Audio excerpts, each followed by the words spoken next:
Bloomberg Audio Studios. Podcasts, radio, news.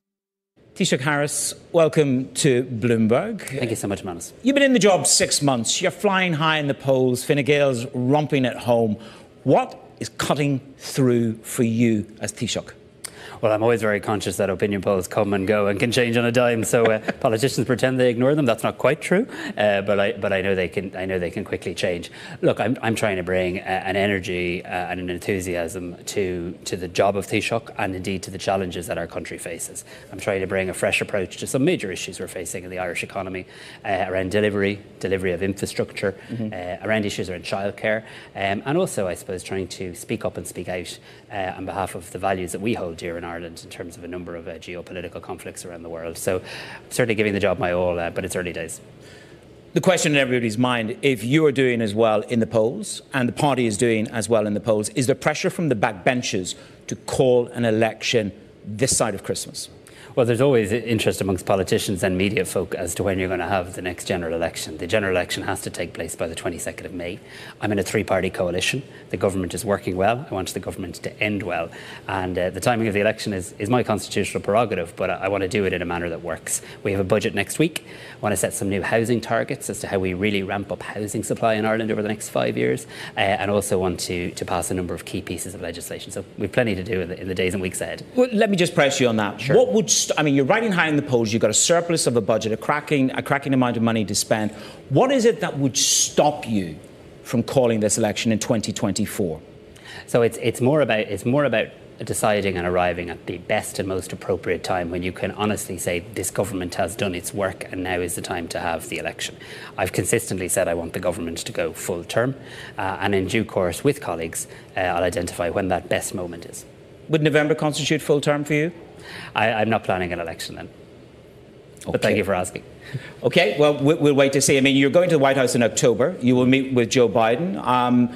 That could be the perfect moment to lay out your political stall. How important is that meeting for you? Look, it's really important. It's always an honour for any country to be invited to the White House, and for me as a new Taoiseach to have the opportunity to meet the President of the United States in the White House is something I very much appreciate. We're going there against the backdrop of 100 years of diplomatic relations between our two countries. The United States of America was the first country to recognise Ireland, and it's important we look back. It's important we mark this moment, but also important that we look to the future of the relationship between our two countries. That is a really strong economic and cultural relationship. Well, obviously that's timely. If you're going to be in Washington, are you arranging to meet Donald Trump at the same time? Have you agreed to meet him and his team? I have no such plans. The White House, this invitation became official as of yesterday, and obviously my programme is being worked out. But I would imagine, in such close proximity to the presidential election here, I'd imagine both presidential candidates will be very busy campaigning. The purpose of my visit is to meet President Biden, is to host a number of events with the President in relation to the 100 years of diplomatic relations. But would you hope to be active and reach out to the Trump side as well? I'm always very happy to engage with any political leader, but like I say, I'm conscious of close proximity to the election. I'm sure there'll be a lot of campaigning going on in the US. Look, you have your budget next week. There's a 14 billion swag from the Apple tax money coming back. Now, that's not in the bank, but are you prepared to ring fence that for housing? Yes, and a few other things. So I think, look, this is once off. So you will ring fence it? For a number of key infrastructural areas, and we will set them out in the budget. As you rightly say, it's not a matter for the budget. We've yet to receive that money. But I do think it's appropriate in our budget that we would provide clarity as to the principles we'll apply as to how to invest it. And let me assist in suggesting that I think those key areas are around water, our water infrastructure, our energy grid, and housing supply. There are three areas that I think could I suppose, really give a benefit to their country's economic security into the future. Could I press you a little bit Sure. more? Because the 14 billion, will most of it go to housing? It's probably one of the most serious social and political issues. There's no doubt housing and housing supply is the most serious economic and social issue in Ireland. But it's also important when you look at housing supply and how to ramp it up. There are also key infrastructural areas around water, energy and other areas that are important enablers to the delivery of housing. We're spending, I think, second only to Italy in terms of EU governments on housing supports and housing supply. We will continue to invest more.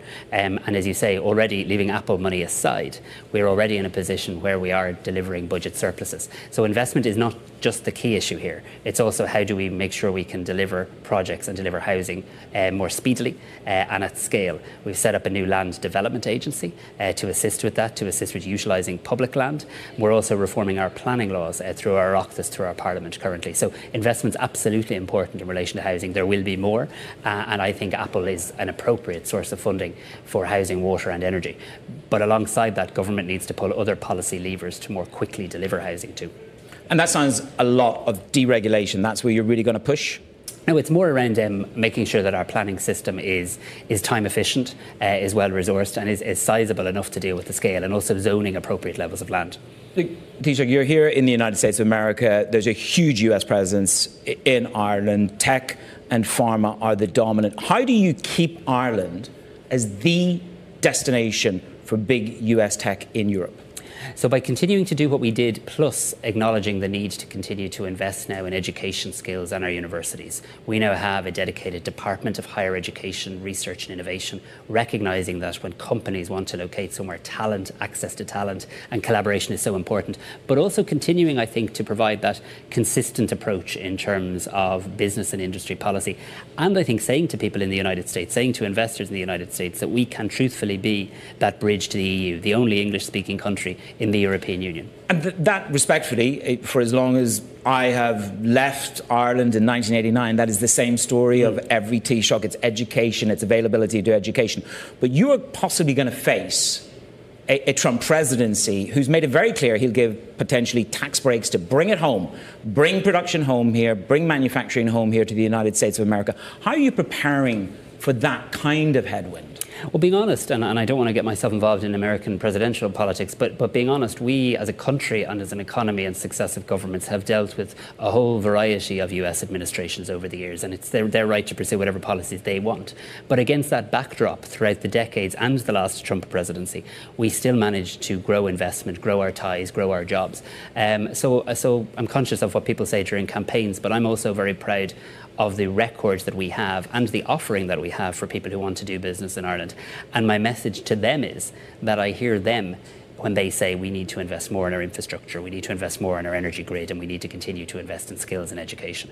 So I'm keeping my eyes on the offering we have and allowing other people to do their bit too. Well, in preparation, potentially, both candidates are talking about tariffs, Trump and Harris. An extension of tariffs is a possibility. How is Europe viewing the potential for a trade war? Maybe that's the bigger question. Yeah, I think it is. I think it is the bigger question. I wouldn't describe it as a trade war, but the job of work. What would you describe it as? The job of work that Europe needs to do to become more competitive. I think one of the biggest challenges I see as a member of the European Council now is that there are so many geopolitical pressures in terms of war on the continent of Europe and the likes. We have to make sure we carve out time, space, bandwidth to work on the competitiveness agenda. So Mario Draghi, for example, has just done an excellent report in terms of how to build a competitive Europe. Lette, the former Prime Minister of Italy, similarly, on how you complete the work of the single market. We need in Europe to not be in any way complacent about our competitiveness. We have a lot of work to do in relation to that. And when Ireland speaks to the United States now, when Ireland speaks to investors, it doesn't just speak as Ireland, of course it does, but it also speaks proudly as a member of the massive market and union that is the EU. So we need to see from the new Commission a very ambitious programme around competitiveness.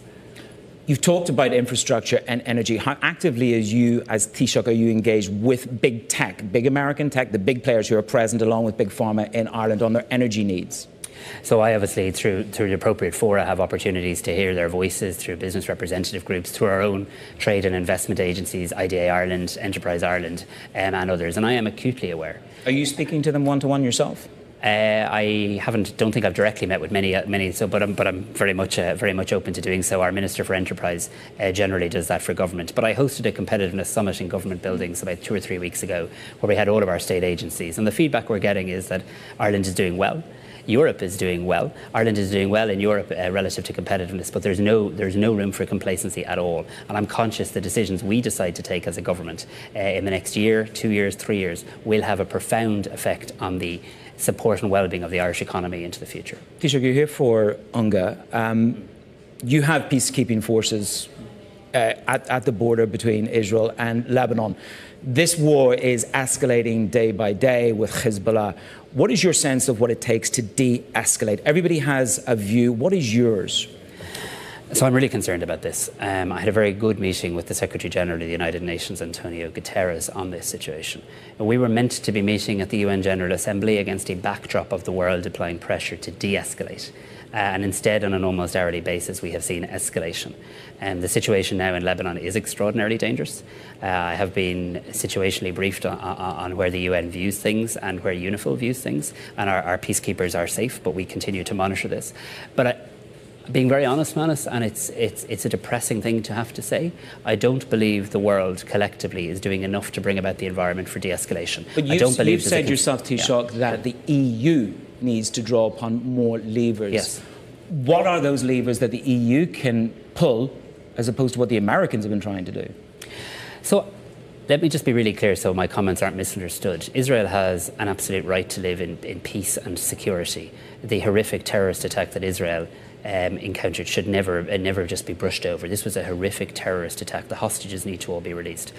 But we have moved to a space now where what is happening in terms of humanitarian catastrophe, in terms of the death and maiming of children, in terms of the loss of civilian life and infrastructure is so large that it is not possible, in my view, for any organisation or any country or group of countries to not pull every lever at their disposal.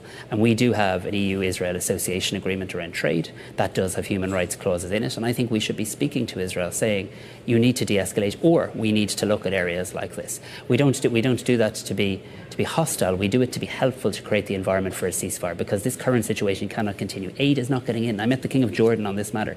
The level of aid getting into Gaza this year has not just not increased, it has dramatically decreased. We cannot get sick children out of Gaza for life-saving operations. The scale of death and loss of life is almost unimaginable for the world. And there will be a day where the world will see Gaza and see the impact. And I think we'll all be quite horrified and ashamed as to how we as a world have collectively allowed it to get to this point.